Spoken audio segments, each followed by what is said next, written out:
السلام علیکم friends, welcome to کتاب نگری یوٹیوب چینل کتابوں کی نگری میں خوش آمدید۔ میں ہوں آپ کی ہوسٹ اقرا یاسین اور آج میں آپ کے لیے لے کر آئی ہوں زہرا فروخ حسن کے قلم سے تحریر کردہ ناول تیرے عشق کی مجھ کو عادت ہے کہ ایپیسوڈ نمبر 4 کو لے کر۔ اس ایپیسوڈ کو سٹارٹ کرنے سے پہلے جلدی سے کر لیجئے چینل کو سبسکرائب، ویڈیو کو لائک اور کلک کر لیجئے بیل آئیکن کو۔ اب آتے ہیں ایپیسوڈ کی جانب۔ اروشا حیرت سے اپنی انگلیوں کی طرف دیکھ رہی تھی جہاں اس کا لمس اب تک دہک رہا تھا۔ ایسا لگا جیسے پہلی بار یہ لمس اس کے دل کو چھو آیا تھا۔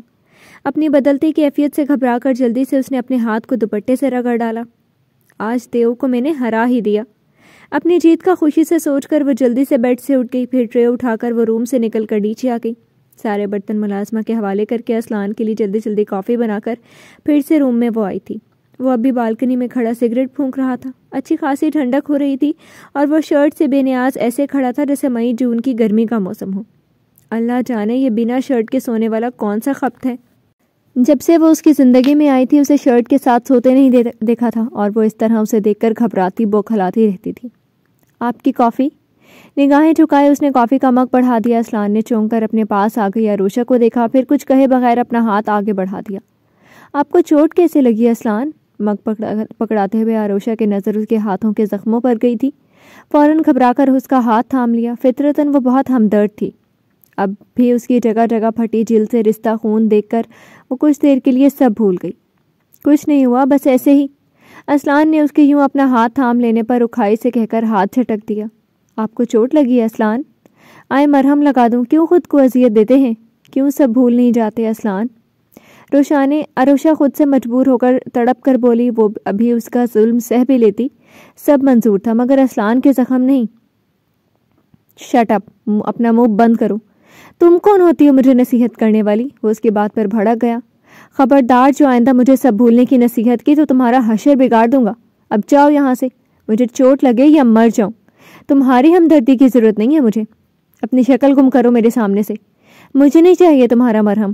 وہ غصے سے اس پر بری طرح سے دھاڑا تھا۔ آواز اتنی اونچی تھی کہ اروشا جلدی سے اپنے کانوں پر ہاتھ رکھتی خوفزدہ ہو کر تیزی سے بالکنی سے روم میں بھاگ گئی۔ اسلان نے اپنا غصہ کم کرنے کے لیے ایک زبردست ہاتھ دیوار پر مارا تھا، پھر سے وہی زخمی ہاتھ پر چوٹ لگی تو جلد اور پھٹ گئی۔ اس بار خون بھی تیزی سے نکلنا شروع ہوا تھا۔ غصہ کسی صورت بھی کم نہیں ہوا تو اس نے کافی کا مگ پوری طاقت سے فرش پر دے مارا۔ مگ ایک چھناکے سے ٹوٹ کر بکھر گیا اور کافی کے داغ فرش پر بکھر گئے۔ اپنے بالوں کو مٹھیوں میں جکڑا اسلان جیسے اس بار تھک ہار کر بالکنی میں رکھے کاؤچ پر ہی ڈھیر ہو گیا تھا۔ خود سے لڑتے جھگڑتے نہ جانے رات کے کس پہر وہ نیند کی آغوش میں چلا گیا، اسے خود پتہ نہیں چلا۔ سورج کی روشنی سیدھی آنکھوں پر پڑ کر آنکھوں میں چبھنے لگی تو اسلان نے اپنی آنکھوں پر بازو رکھ لیے۔ کچھ دیر اسی حالت میں لیٹے لیٹے وہ خالی ذہن کے ساتھ آنکھوں پر بازو رکھے نیم غنودگی میں رہا تھا۔